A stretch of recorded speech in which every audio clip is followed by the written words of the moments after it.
time now for World Watchers International with Mae Brussell, who for over 17 years has investigated and exposed political conspiracies worldwide. World Watchers International originates at KLRB, Carmel, California. Here's Mae. Good evening. This is Mae Brussell in Carmel, California. It's broadcast number 540, April the 11th, 1982. Before we get started on the news of the week, I have two apologies. One for the throat last week. I couldn't help it. It was pretty bad. The condition's over now. I had a cold, and you were patient with me. It's pretty bad on the tapes, too. I'm sure if you play it back. Also, the second half of the broadcast that I did on the murder of John Belushi, that's tape number 537. Those of you who subscribe to the tapes, it did not record well. So if you haven't returned it, mail it back to me, and I'll be doing another half hour on the murder of John Belushi and get that out to you in the mail this week. For those who get it on the broadcast, it comes over fine. But the tape cassette, we had trouble making that tape cassette. Now I will get right into the matter of the Falkland Islands, because that's what I expect most of you want me to talk about this evening, and to give an educated guess on what I think is happening down there. Just one moment before I get into that, I want to mention the Israelis at the border of Lebanon. We hear the stories, an eye for an eye or a tooth for a tooth, but if an Israeli diplomat is killed in Paris and two Israelis are murdered on the border of the Israeli-occupied territory, I don't think that justifies 40,000 Israeli troops arming along the border of Lebanon. We hear the stories, an eye for an eye or a tooth for a tooth, but if an Israeli diplomat is killed in Paris and two Israelis are murdered on the border of the Israeli-occupied territory, I don't think that justifies 40,000 Israeli troops arming along the border of Lebanon. A lot of people think sometimes I'm too patient with Israel, but those that have listened for a long time know that I am very disgusted with that country, and I have no patience at all. I can't see putting 40,000 people on the border of a country to wage war because 3 members of their country were murdered. It's just outright ridiculous. And furthermore, the invasion plans to go into Lebanon have to be agreed upon by the United States, the Defense Department, Secretary of Defense, and so forth. Remember, several weeks ago on this program, I read a memo that under the table they would give Israel the green light, such as they did to bomb the atomic plant in Iraq. There's no way that a small country like that would take on Lebanon and the Middle East at this time unless this was simultaneous with things that are going on at other parts of the world. I'm not sure what they are or why they're doing this. My worst fear is that at this time, while Great Britain is fighting Argentina down in the Falkland Islands and Israel is going into Lebanon, that maybe South Africa may decide to walk right into Angola, and we'd have a border of countries moving into territory they've wanted to do for a long time, leaving the United States totally defenseless to interrupt any of the Anschluss, similar to the way that Hitler took countries during World War II when that war broke out. Now, the pictures in the newspaper of the Falkland Island episode, the coverage of Alexander Haig is outrageous. In one photograph, he's here holding hands with Margaret Thatcher, and he's smiling from ear to ear. I've referred to Reichstag Haig, the warmonger Haig, the Nazi Haig, the man who'd get us in World War III Haig, and this guy really is happy now. I mean, he looks like he's going to a wedding. He's never been happier. He wants to be commander-in-chief and lead us into this holy war that he's been building up ever since he got out of West Point and joined General Douglas MacArthur down in Korea. He married the daughter of the head of the military who was stationed at Taiwan. And I've done a biography of Haig from time to time in his position. And whenever he's on a peace mission, you can be sure that what is left behind is a bloodbath. Another picture of Secretary Haig discussing the Argentine problem with the president of Argentina. He flies down there, ear-to-ear smile. They're just as jovial, the two of them. It's a big joke on us, and they are smiling. He is smiling, and there's no serious business about the consequences of the kinds of actions that might take place. Another article, Haig's mission, Peace in the Falklands. Well, he had a finger in the South Korean War. He didn't leave peace there. As an article in the New York Times this week that the South Koreans hate the United States. There's anti-United States feeling identical to Iran. We left the masses in a form of slavery. The president of South Korea, was shot, and the new president who took over was at the same dinner party assisting in his murder. We left a military dictatorship in Korea.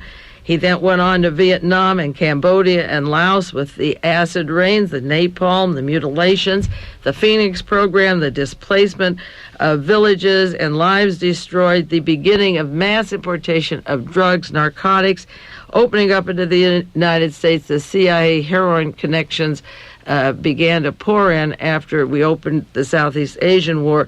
Haig was a big part of that, too, with Henry Kissinger and Richard Nixon, with that going on. And then, of course, Haig and the Rockefeller clan, the Chase Manhattan, and Henry Kissinger and his Fritz Kramer crowd over in Iran with the Shah of Iran and the notorious Savak. And what happened when that country got so bad that nobody could stand them, the middle class, not the communists or the poor. They turned that entire country over to Khomeini and the Muslims, and it began a strong bond of Muslims in the Middle East. The blundering of what we did in the Middle East accomplished what the Grand Mufti and Hitler would always want, turning these countries over to the Muslims. And Haig had a finger, of course, in bungling the whole thing, including the hostages and bringing the Shah to this country. And then as soon as Ronald Reagan was president, he wanted to encircle Cuba and have Cuba be attacked by the United States. He had his finger in Central America, in the bloodbaths of El Salvador, Honduras, Guatemala. And now he's down in South America, the hotbed and home of the Nazis, of his mentor, and Kissinger's mentor, Fritz Kramer, of the Pentagon. And I've done broadcasts, and we'll do more on them. Alexander Haig has a path that doesn't lead to peace. So when you see him smiling in England and you see him smiling in Argentina, what he's smiling about is the power that he has. It has nothing to do with you or me or our safety. Friend or person that I met just yesterday was at my home. He was in Washington testifying last week on the Abscam matter, and I'll go into more of that next week. He said that Pentagon is geared for war, and they say 1/3 of the American citizens will survive. They accept that figure that 1/3 will survive. Anybody who's been to Washington recently, and I've heard this from two other people, it is a warfare state taken over by Haig and the Pentagon, the National Security Council, defense intelligence agencies. They want a war, and we are going to be brought into it one way or the other. Ever since Haig has been with Ronald Reagan, he would have had a war against Libya. When those planes were shot down, when Sadat was killed, he would have us in war in the Sudan. And every week I run down the wars. They would have us go into Poland and fight Russia, or Central America. But now there's a situation that has been brewing for a long, long time, and I'm going into the history down there and the predictions of Admiral Byrd in 1946 and 1947 that World War III would start down in Antarctica by the Falkland Islands, with Argentina, Antarctica, and in that area. He knew and said in a press conference, two press conferences in Santiago, Chile in March of 1947, again in July 1947, that World War III would be set off down in that area. Well, when Admiral Byrd got home, he was met by James Forrestal, the Secretary of Defense, and I'll do more of that later in the broadcast. 2 years later, Forrestal was murdered, thrown out of a window at Bethesda Hospital 2 months after he got a Distinguished Medal from Eisenhower. Forrestal was with Admiral Byrd on consultations. Byrd went down to see if Eisenhower and the Russians were correct that Adolf Hitler was down in Antarctica building secret weapons and so forth. All of the papers of Admiral Byrd are locked up top secret to this day. They're not available of what he saw. And right after he was met by Forrestal, shortly after that, Forrestal was murdered. And I'll give you the references on some of the books on the death of Forrestal and the meeting with Admiral Byrd. Now, to understand where Alexander Haig is coming from, or our Pentagon, that breaks us apart and is bankrupting this country by demanding weapons, demanding things we can't afford or our allies can't afford. These people are destroying the United States, and they've been hell-bent on that since the end of World War II. They will break the British Empire financially and economically also. They will pit us against our allies, such as Britain and other allies to come. They will support, these people eventually will support a South American bloodbath. They put Salvador Allende out of office and put Pinochet in office. Our ambassador to the UN, Jeane Kirkpatrick, was very busy as soon as Reagan was in office, traveling to South Africa, Chile, and Argentina. And the things that the United States government wanted the most with William Buckley and the State Department was to build up and support Argentina, forget about the missing people, forget about the tortures, and they're still going on, and the murders are still going on in Chile and Argentina. These people were traveling back and forth to send money to them. In fact, we renewed our naval activities with Argentina recently.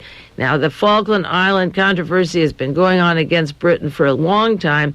So instead of asking them to settle that before we shared Navy battles or simulated battles with Argentina, we did all that. The United States Navy, Jimmy Carter, when he was president, didn't want to deal with Chile or Argentina under these circumstances. And the first thing that happened when Ronald Reagan came in with Alexander Haig and Caspar Weinberger and the group from the Hoover Institute and the Pentagon establishment that was there before was to recognize and encourage these people. Now, Jeane Kirkpatrick was at the embassy, the Argentine, she was the guest of the Argentine officials the night that they took over the Falkland Islands from Great Britain. She was asked on national television about the controversy here, her opinion.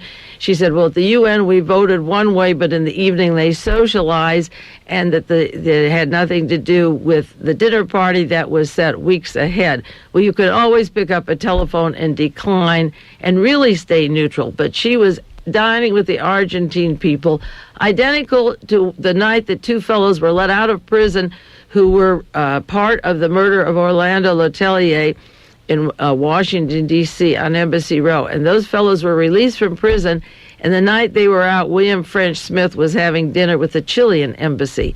These people are telling you through their actions what they think is happening, and you don't have to listen to their answers on these programs. Watch who they see and where they go, and it's very important to know where she was eating dinner the night that our ally, Great Britain, was kicked out of the islands. Now, I'm very harsh on Haig, I am, but I've studied this history, and in order to understand the Falkland Islands, again, and the Antarctica story, you have to go back to 1937 and 1939. That may be too far for some people to try and go back, but I'm going to read some pages from a book, and I have a lot of files and articles on Antarctica and on these bases, but one book in particular that I've mentioned before on these broadcasts, it's called UFO's Nazi Secret Weapon, published by Samizdat Publishers in Toronto, Canada.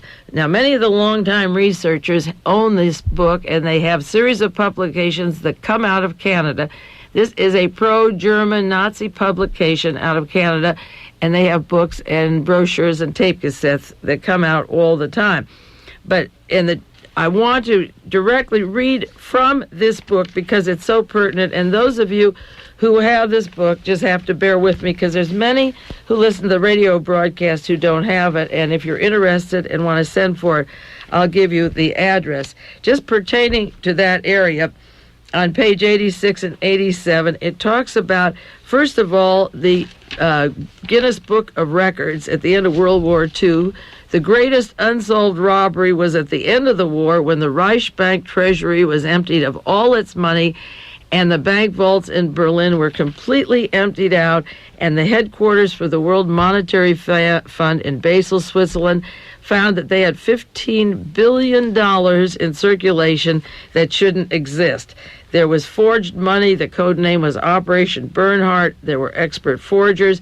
And so that this is the kind of money that could finance the operations that they're describing in this book. The prelude to the operations was that the money was available and somebody was making the equipment for these people that this book is writing about and manufacturing secret weapons for the future. Now, this book claims that Hitler planned far ahead to have a colony down in Antarctica. And if you buy the maps put out by National Geographic, 1957, there's a map of Hitler staking in 1939, 1937, his territory in Antarctica. He sent polar expeditions out. This book says the secret Nazi expeditionary force was headed by Captain Reicher, Ritschcher, and took place 1937 and 38, their first expeditions. They landed in the Queen Maud Land and established bases there. They took over 11,000 photographs for map purposes and had a swastika flag dropped every 20 kilometers to substantiate the German claim that they had this land in Antarctica. It was a terrain claimed by Germany itself for the first time, and they found warm lakes, an ice-free oasis, and an area, an unexplored area before that they gave German names, the mountains and the plateaus and so forth. It was free of ice, and there were warm lakes in this area, and other books that I have show the drawings. Now, added to the credence to these bases are the remarks of Mr. von Ribbentrop, this book says, at the outbreak of the war, World War II, in accordance with Germany's long-range political strategy, we have taken into firm possession the Antarctic area called the New Swabia, and it will be and ensure a safe retreat in case of necessity, Mr. Ribbentrop said at the beginning of World War II. And this book has maps of the Byrd expedition going down after the war. They said Antarctica would be an ideal place for bases. There was no rust, no germs, no illnesses or decomposition, no bacillus, no flies, no bugs, and not even a common cold would survive. It would be a perfect place to live. And they show the food in the trays for somebody like Adolf Hitler, who was a vegetarian. Now, this book shows in January 1947 pictures that Admiral Byrd took of headquarters at Antarctica. Now, this book asks the question, how could all this have taken place in the 20th century without detection? Hardly, they say. What steps were taken to discover the truth? Question mark. What has been done about the secret bases, about their existence? Why did the world not hear about these incredible events? Obviously, Hitler's escape was soon discovered by others. There were statements of Stalin and Eisenhower and quoted sources, and they speculate the Nuremberg trial was staged to show that they had surrounded and rounded up these particular Nazis. Washington, Moscow, and London decided that they had to go down to Antarctica to investigate what was happening, so they used the excuse of scientific work and set up a large expedition with 4,000 specially selected elite United States Navy troops with an 8-month food supply, 13 ships under the control of Admiral Byrd to make, in quotes, a scientific expedition composed of military types and no scientists. The U.S. Antarctic Battle Fleet left Norfolk, Virginia, December the 2nd, 1946, as battle groups, and England and Norway also sent forces down. Churchill, and this is a statement of Winston Churchill, and this comes in later to the UFOs and the bases and the confusion of UFOs that have continued since. Churchill at that time spoke of the Iron Curtain in 1946-47. He said, in quotes, the Crusaders in Europe, this is a quote, killed the wrong pig, end quote. Churchill realized they should have destroyed Bolshevik Russia and not Germany. The general public was told that this was a research mission to locate uranium and to study the weather. Admiral Byrd undertook this with the armed observation camps that were set up because the pole, the South Pole, lies between us and our enemies. And they considered in 1947 the enemies, Germany and the Nazis, that had gone down there during the war and after the war, and that they would be trouble later, and they wanted to find out. These were continuous enemies because they didn't believe the war was over, and they went down there. Further questioning as to who the enemy was asked July 7th in Santiago, Chile, of Admiral Byrd, in quotations from El Mercurio, a newspaper down there. And he said the Axis powers had been only defeated and had unconditionally surrendered, but he really realized that they would rise again, and he had an interview in the paper in San Diego, Chile. It was soon learned that the scientific job, the mission, the task of observing the activities of the foreign power, Nazi Germany, in the South Pole region was part of the activity that Admiral Byrd reported back. He wanted, in quotes, to break the last desperate resistance of Adolf Hitler. In case we find him inside his new Schwabenland in the Queen Maud Land region, we will destroy him. And there were Spanish books out at the time, Hitler está vivo. The United States expedition arrived and landed in Antarctica, and with them the latest in military gear and gadgets. So you see, it was a warfare military operation at that time. This isn't new to the United States or Great Britain. Bases were established and quickly expanded. Now, after they set up their bases and set up their equipment, the instruments went totally haywire. The performance gauges, the altimeters behaved in a most erratic manner, causing Admiral Byrd to abort the flight and return to his base on visual controls. The altimeters weren't working, and he couldn't fly airplanes over there. It has been reported by papers and sources previously mentioned here that Admiral Byrd had located the secret Nazi base and was approaching it when an incident took place and he had to abandon the flight, and some of his planes went down. He saw it duplicated and was warned about Hitler being there and a new Berchtesgaden's garden called Hitler's Shangri-La. Now, it says that 48 hours after he located some of these bases, 4 of Admiral Byrd's planes were lost, some without a trace, others without any survivors. Admiral Byrd hastily abandoned all his efforts and disembarked all his force and came home. On board his flagship, the Olympus, he gave the following interview, translated in Spanish. This is March the 5th in Chile, 1947.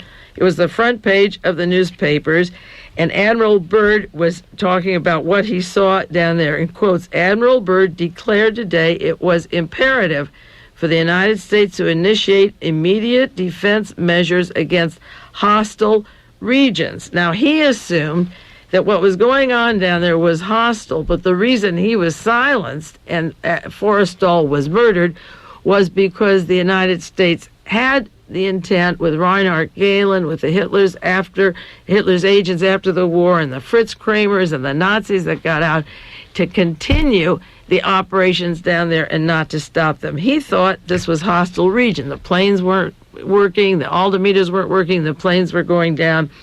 The Admiral, this is Byrd, further stated he didn't want to frighten anyone unduly because it was the bitter reality that in case of a new war, the continental United States would be attacked by flying objects which could fly from pole to pole at incredible speeds. Admiral Byrd repeated the above point of view resulting from his personal knowledge gathered from the North and South Pole that he could have, he said, at a news service, an international news service.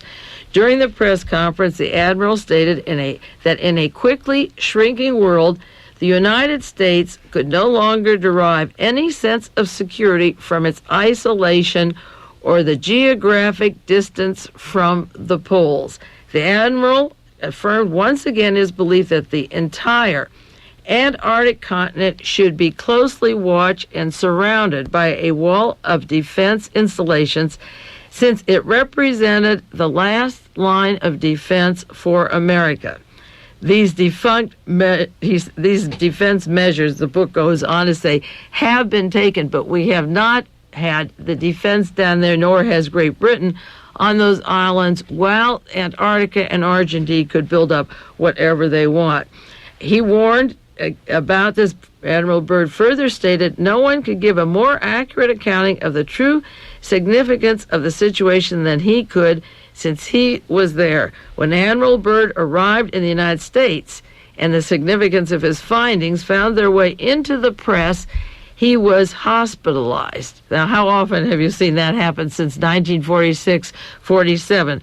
No hard information since that time was ever unearthed, since he was interviewed in Santiago, Chile, and the newspapers and the press conferences there. When he got home, Byrd was hospitalized.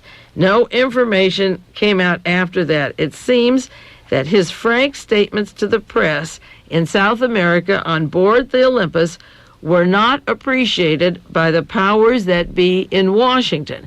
Now, keep in mind, in 1946, 1947, that Hitler's chief of intelligence was in Washington, in the Pentagon, setting up the National Security Council, the National Security Agency, the CIA. We didn't have until it was formally inaugurated in 1947, but those years from 45 to 47, top Nazis from Germany were in the United States Pentagon making the plans for the future. Now, what is the future? The future is what you will see in tomorrow's headlines or what you read today. That is the future. That is now. This book says when he was the first victim of a long string of prominent people removed from circulation.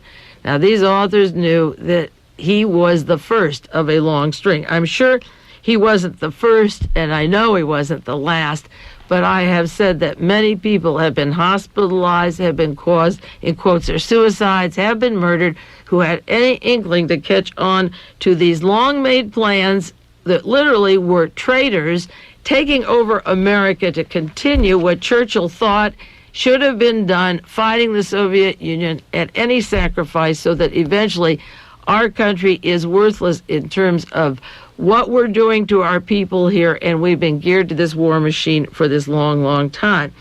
This book states that for their honest belief in the unidentified flying objects and the fast speeds that could go from pole to pole, people like Admiral Byrd were put in the hospital.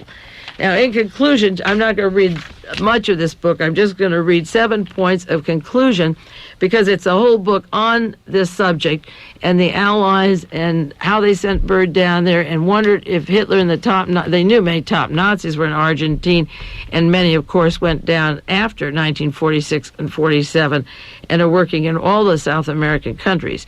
This book had several conclusions on the points that I just mentioned, and they were the following. Many definite and important conclusions can be drawn from the reporting that took place. 1, the final outcome of World War II is yet to be decided. That is borne out by the late General and former President Eisenhower. He said the Second World War has not yet ended, and it was corroborated by Admiral Byrd's alarming phrase that in case of a new war, Hitler's last battalion is waiting for its golden opportunity to tip the scale in the conflagrations to come. Secondly, the over 40 small wars since 1945, including Korea and Vietnam, of which Alexander Haig and Henry Kissinger and Fritz Kramer were a part, and Reinhard Gehlen, were supposed to provoke a premature showing of hands by the last battalion, but they, again, came along these last 44 small wars to bring us into a total debt that we never will be able to pay. Third, Hitler has defended that secret lair as successfully against Byrd as his numerous headquarters in Europe. Byrd was forced to retreat and to acknowledge the superiority of the UFOs and the secret weapons. 4, the new Third Reich, which I refer to always as the Fourth Reich, maintained its crucial time technology advantage over World War II adversaries. They maintained it, and by the time this book was written, they possibly increased it. 5, idealism has triumphed over materialism, in that the German state only was destroyed, but not the ideology of National Socialism. And 6, finally, there is a 30-year cover-up by brain, or more often by brawn, of the true identity of where UFOs come from, their origins, and they have suppressed the unholy alliance of 1939 to 1945. The only real reason for the UFO cover-up, and this book was written a while back, and don't forget, when this was written, they didn't know that in 1982, of April 1982, the United States Supreme Court said you cannot have information on UFOs. It's national security. Everything on UFOs that you need to know is locked up. And what they wrote in this book on these secret weapons was the real and only reason for the insane UFO cover-up is to be found in the German origin. The Allies in the East and West have told so many lies, and now the Nazis are around, and it would be logical and natural for them to take revenge one day. We'll take a 1-minute break and get back to this subject of the Falkland Islands, Argentina, and Antarctica. This concludes the first half of World Watch.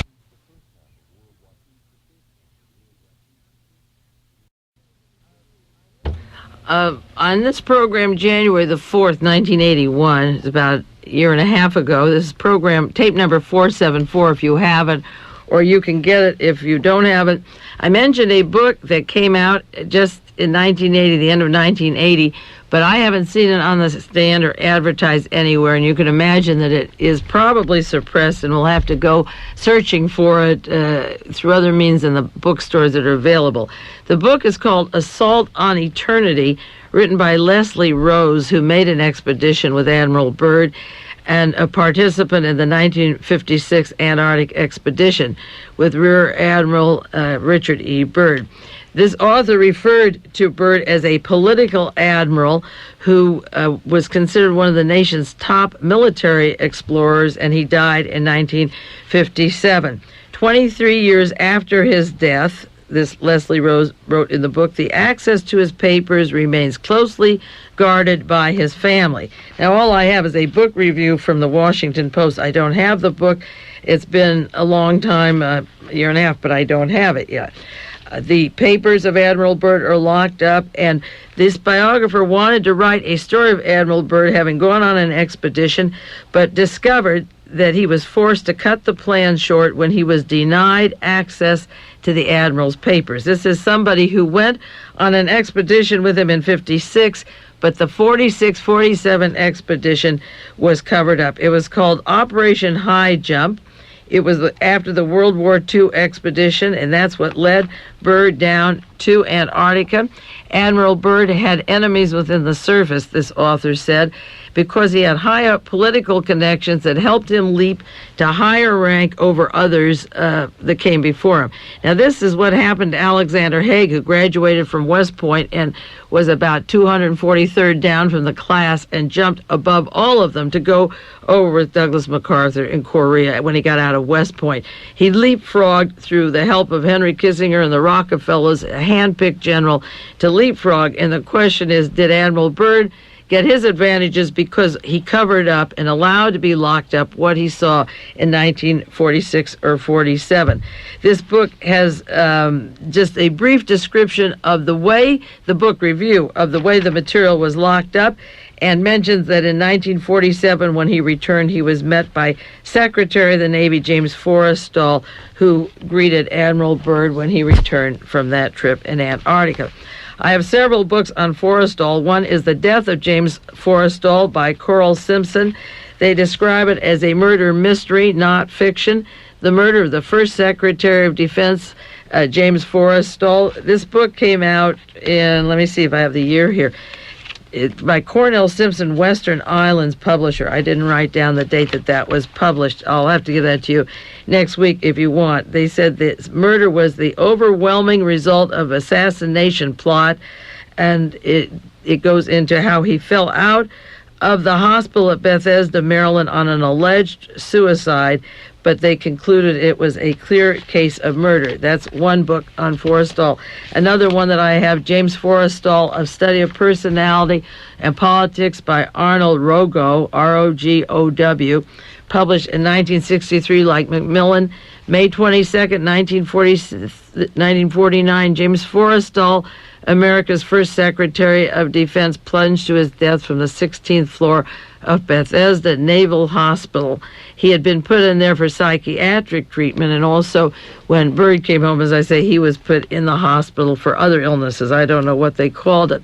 They described him as an intellectual poseur, expert on Wall Street and big business. He worked with the power elite. Forrestal had rejected Catholicism and converted. It's a story of his biography, the controversies of Forrestal, and his death, building up to his death at Bethesda Naval Hospital, and considering the links of Admiral Byrd and the secret papers to the Secretary of Navy, because Byrd was an admiral and Forrestal, he was Secretary of Defense rather, he had to report to him, and tragedies and secrets followed everything that Byrd set out to do. He set out to find the answer to some questions, and all of his machinery went astray, and planes went down, and bodies weren't found. And he gave an opinion of what was happening and warned about World War III down there, that World War II never ended. And then the fellow that he reported to was dead, and Forrestal had been put in a hospital. There's an interesting article regarding the episodes down at the Falkland Islands in our Monterey Herald this Wednesday. An interview with a man who had a lot of time in Argentina, both in the military and in civilian life. The lead article is "The United States may be the loser in the Falklands." And you wonder now, with the controversies going on, how will the United States be the loser? I have a pretty good idea of 10 reasons why, but the expert on this subject is retired Army Colonel Samuel Stapleton. Now, Samuel Stapleton was the former commander of the Defense Language Institute at the Presidio of Monterey. That is the school that Lee Harvey Oswald attended for some language brushing up, and also Reinhard Gehlen from Germany, who flew out here, and I've mentioned this many times on this program. He was the head of Defense Language Institute. He is now, guess what, an executive in the International Trade Mart in New Orleans. The article didn't say how long he's been there. Now, the International Trade Mart in New Orleans was the CIA Gehlen headquarters for Clay Shaw, who was in Nazi Germany with Reinhard Gehlen when he surrendered to Allen Dulles. Clay Shaw had direct links to Argentina and to the assassination of John Kennedy through mob connections of David Ferry and the CIA and Carlos Marcello. But Clay Shaw's connections went to the Gehlen Argentine connections and the Nazi links to the Kennedy assassination. And the headquarters for the Gehlen Group was the International Trade Mart in New Orleans. Now that Clay Shaw is dead, it's interesting that the head of the Defense Language Institute for Monterey, an attaché in Argentina at one time for the military, and also a businessman with ties in Argentina, is now an executive at the International Trade Mart in Argentina. He did business there, he worked in Argentina, and he also did military work. He said regarding Great Britain, he said there's resentment against Great Britain. It is deep-seated, stemming from years of the British Empire served as mediator in the border disputes between Argentina and Chile, when British engineers built Argentine railroad, telephone, and telegraph system, and when Argentina perceived them of draining the resources by the British. He said, I like both countries very much, and I would hate to see anything bad happen, but the eventual loser will be the United States, because they are our allies, both of them. They are friends, and we are in the middle. Now, that is one of the points about this, is that this move will put a wedge into the allies to begin breaking us apart. There's a wedge between the United States and NATO now because of our policies in Germany and talk of disbanding NATO. There's a wedge between our allies and the building of the Soviet gas line that Reagan has tried to stop, and they need that gas in Europe. There are wedges coming between the United States and their allies, and as I say, if this was a long, smoldering problem between Argentina and Great Britain, the United States should not have been sending millions of dollars down there since Reagan's in office, or trading naval maneuvers with them until this was resolved. If we are the friends of both, we should have stayed out of it the last year and a half until the situation was cleaned up. But this is a perfect chance to tear us apart from our allies and to begin shred the United States apart. We're not only broken up because we're reducing the chances of education for the masses in the country, we're reducing the chances for good health care for the crippled and maimed, the amount of money we're going to allocate to these people. The Social Security money is running out by 1983. I read this week the savings and loans banks are collapsing. People have no security in their banking and money system. The institutions are crumbling.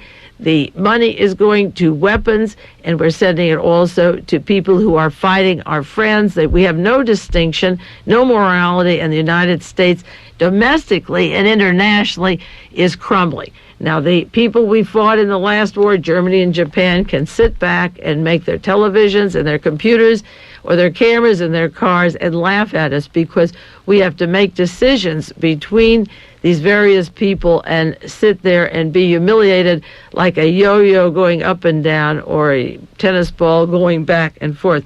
The United States has put itself in this situation, and how did they put themselves there? By bringing their former enemies over to this country with this intense paranoia to have this Third World War, to wipe out the Soviet Union, and then have, in quotes, world peace. This thing has been going on and festering ever since the Russian Revolution, and in the process, the United States can be divided, it can be broken down economically, militarily, and I doubt if we solve anything down the Falkland Islands, it's going to be some other island and another area again, and it will continue. The Washington Post had an article this week, or just last week, March 30th, Reagan backs Antarctica study. Would you believe that? It's a news story. President Reagan has affirmed his administration's commitment to conduct scientific research in Antarctica with other Antarctica treaty signers. Do you have any idea of the budget the United States has mailed down to Antarctica since World War II? If you go to the bookstores, the federal government bookstores such as Golden Gate in San Francisco or the government printing offices, get the back literature. I have it in my files, a lot of it on books available to Antarctica. The building there, the shipping there, the money going there, the equipment going there. The United States hasn't let a hunk of ice sit there with a bunch of penguins on it and pretending we don't know what's going on there. This has been a place that is going to be more in the news. We've built it up, and now the chickens are coming home to roost, and I hope you're ready. Reagan asked the National Science Foundation to continue a budget to manage the Antarctica program. Can you imagine anything so asinine or insulting as if it hasn't been going on continuously, and all that area is charted out and mapped? There's the Rockefeller Plateau, there's the Hitler area. Get your maps on Argentina and Antarctica and how close it is to Argentina and see what's really going on. Now, are we going into World War III? People call and say, are we on the verge of war? Well, you won't know what started World War when it begins, and most people don't even know that it never stopped, that World War II never stopped. Admiral Byrd knew it, and other people know it, but it's been going on continuously. So I just thought I'd pull out of the history books a little bit of history of how World War II started to show you how aware the intellects and the thinkers are in this country. There's one thing I know, and that is that the best educational institutions such as Harvard or Yale or Princeton or Stanford or MIT or Oxford or Cambridge, these places produce cauliflowers. Those people came out with heads so muddled, they've done nothing to improve the world in general. They have left us with mass starvations, weather control, mind control, medical medications. We still have the increased binary nerve gases, nuclear weapons, weapon systems. Till, as I say, we're economically bankrupt. But who cares how World War II started? If you don't know that, you won't know how World War III started. There's a book, there's a lot of stories, of course, how World War II began, but there's a book that gives a pretty precise definition called Burn After Reading by Ladislas Farrago. Now, he's written some marvelous books on espionage and World War II, and also his book Aftermath of the migration of the people from World War II, from Italy and Germany, that went down to South America, to Paraguay, Uruguay, Brazil, Chile, Argentina, the Nazi nest. He did a magnificent job on that. And in his book, Burn After Reading, The Story of Espionage, he has a chapter appropriately called Operation Canned Meat. And it begins, I'll read just a few sentences from this chapter. August the 10th, 1939, Reinhard Heydrich, Hitler's head of the secret police of the Gestapo, called a goon into his office, a man named Alfred Naujock, Naujock, Naujock, described as a brainless tool, somewhat of a orangutan or an ape, a huge, heavy-set, tall guy, but hairless. Incidentally, remind me of a description somewhat of David Ferry in New Orleans, but he was smaller of build. And they call this guy in, and they tell him, Heydrich tells Naujock, he says, the Fuhrer has decided to settle the Danzig question in Poland once and for all. We're going to smash Poland. So we will have X day and Y hour. X day will be for the provocateurs, and Y hour will be when the war begins. This was in August, and the war began in September 1939. Now, what the Fuhrer needs, Heydrich said, and this is documented in many, many books, we have to create a cause for the war. So we'll start with the Polish campaign without a formal declaration of war. And then we'll have a counterattack, and we'll tell the world it was the Poles who fired the first shot. But telling isn't enough because of the Western press. They need practical proof, hard clues. You see, he refers to the foreign press, and of course, Reuters and Associated Press, United Press, and ABC. Don't you always know they need the hardest proof before they put anything on the air, okay? I mean, the biggest liars that came down the pike. But he says, we need some hard proof. So Heydrich wants to work with the Fuhrer, and they bring in this ape. He says, we will simulate a series of frontier incidents and make it appear that the attacking forces were Poles. Now, here is a map he shows him, and he said, we have a radio station, and it is your job, he tells this guy, to stage an incident there and give the excuse for the war. He says, we will hand you 6 trustworthy SD men of their Gestapo and dress them in Polish uniforms, just like at the Battle of Malmedy, the Germans were wearing American uniforms. And at 0 hour, you, the German Nazis in Polish uniforms, will attack the radio station and seize the radio station. The Poles will take the German station. And we will have a man who will accompany you to broadcast anti-German speeches in Polish to show how bad the Germans are. Then we will have from the Gestapo jail a dozen inmates from concentration camps, which they used, and this was documented later. We will use them to make the incident look goddamn real. We'll put them in Polish uniforms and leave them dead on the ground as if they were killed under the attack. We'll give them lethal injections before they'll have those, and then we'll provide gunshot wounds. And after the incident, we'll show them to members of the foreign press. Twice he refers to the foreign press because the foreign press always needs their verification. And Goebbels is going to bring these people from Berlin. So they agreed, and they gave these Poles these lethal injections, dropped them on the road outside the radio station, and they said, let's refer to the fake Polacks. Those are the people taken by the Gestapo out of concentration camps and dressed as Poles.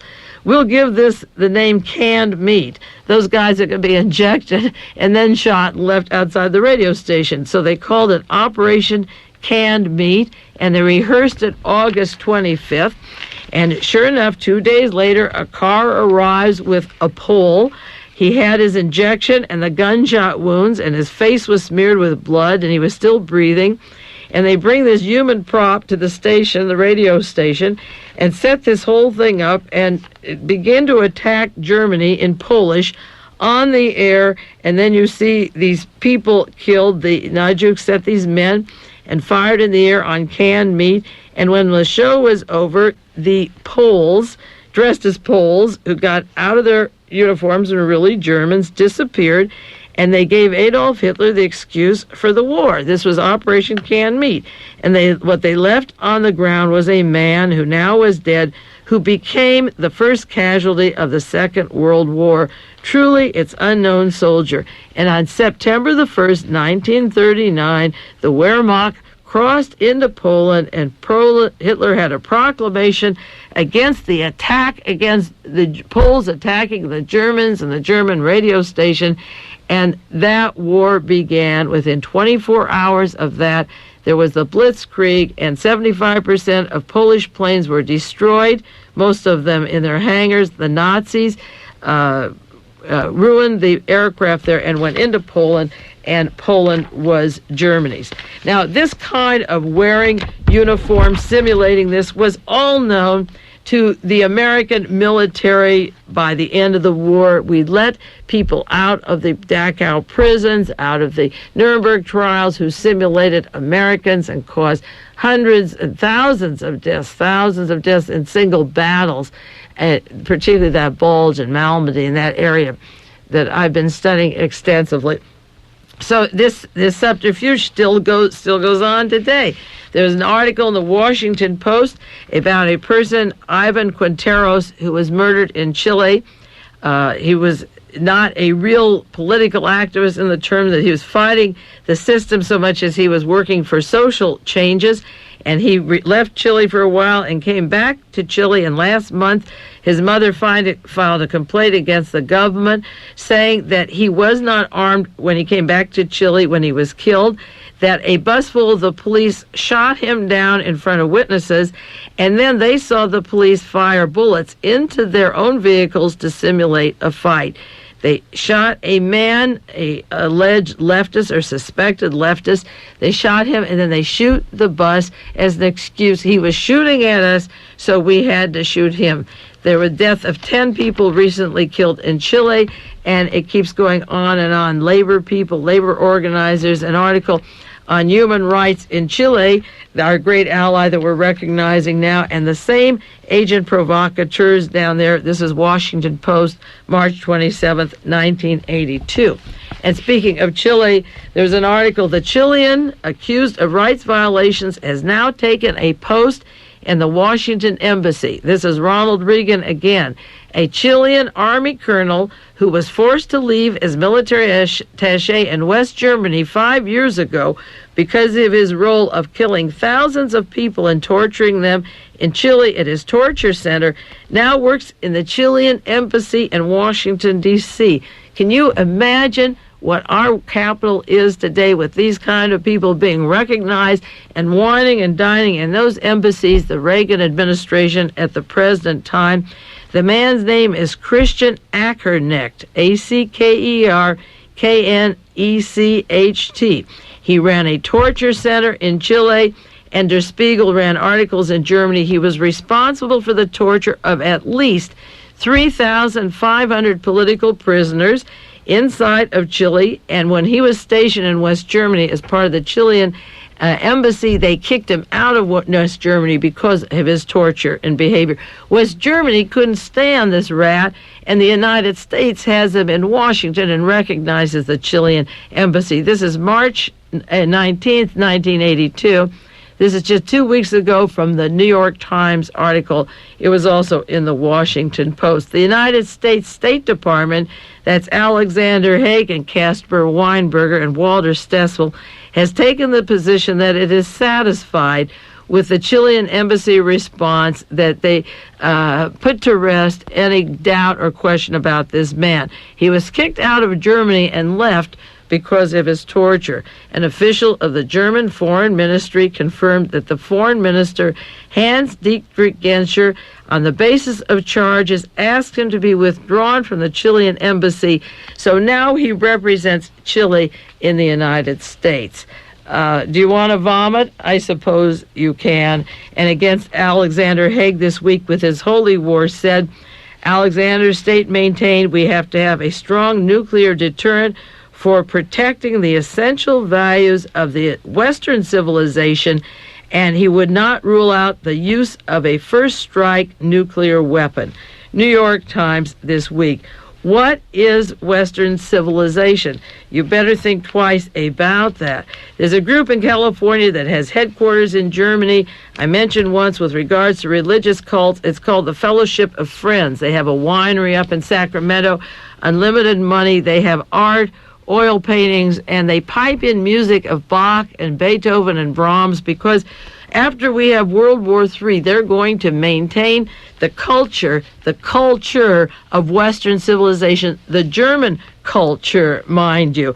And when Haig begins to talk about the essential values of Western civilization, is he talking about United States civilization or Western German civilization? Keep in mind, he has a holy war, and his mentor is Fritz Kramer, who can't be smoked out, can't be identified with his Nazi past, with his IG Farben family, sitting in the Pentagon making decisions today with a group of cruddy people. What does he mean by Western civilization? In lieu of the heavily funded organizations such as this group, who have headquarters in Cincinnati and also in Carmel and in Texas and about 20 American cities, I have a list of them.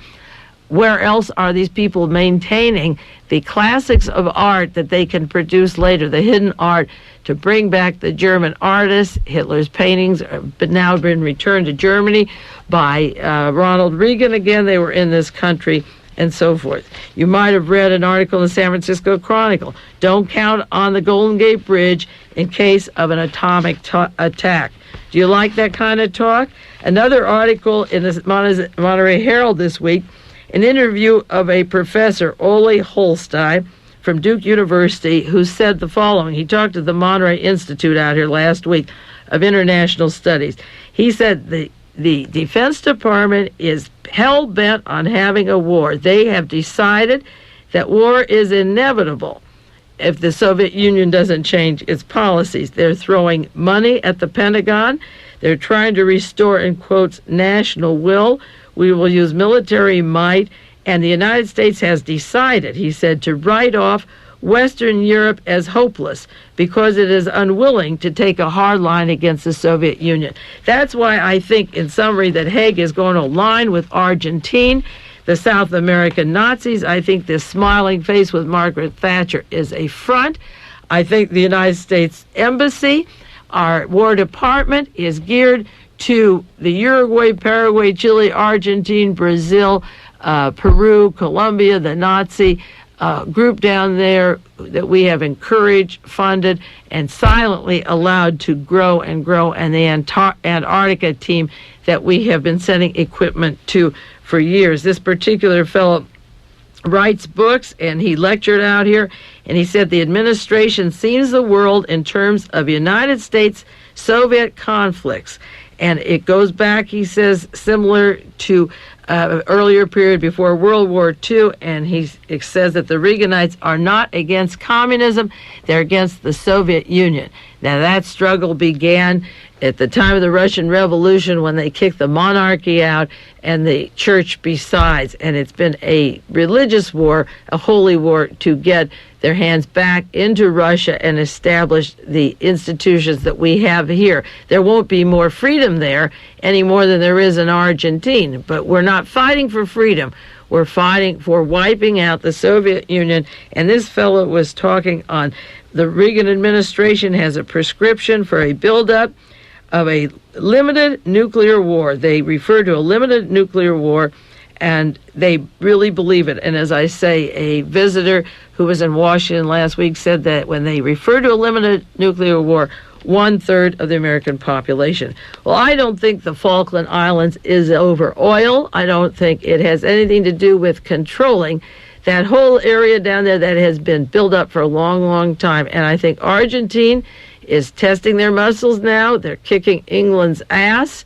They want to get at them. They want to divide us among our allies. They want to start stirring up a lot of rumble and trouble, and they'll do a good job of it. And if this is quiet for a while, it will stir again. There is too much going on in Antarctica, Argentina, and that part of the world too long without something erupting. And I think it's starting very slowly with a few sheepherders and some Baha'is down at the Falklands. But the real issue goes back to what Admiral Byrd saw and wrote about that is locked up in the archives. The truth of what's going to come out of there is what's locked up that we haven't yet been allowed to see. Well, this is enough for this week. We'll get back to some of this and more of the same next week. In the meanwhile, you take care. And this is Mae Brussell in Carmel, California. This has been World Watchers International with noted conspiracy investigator Mae Brussell.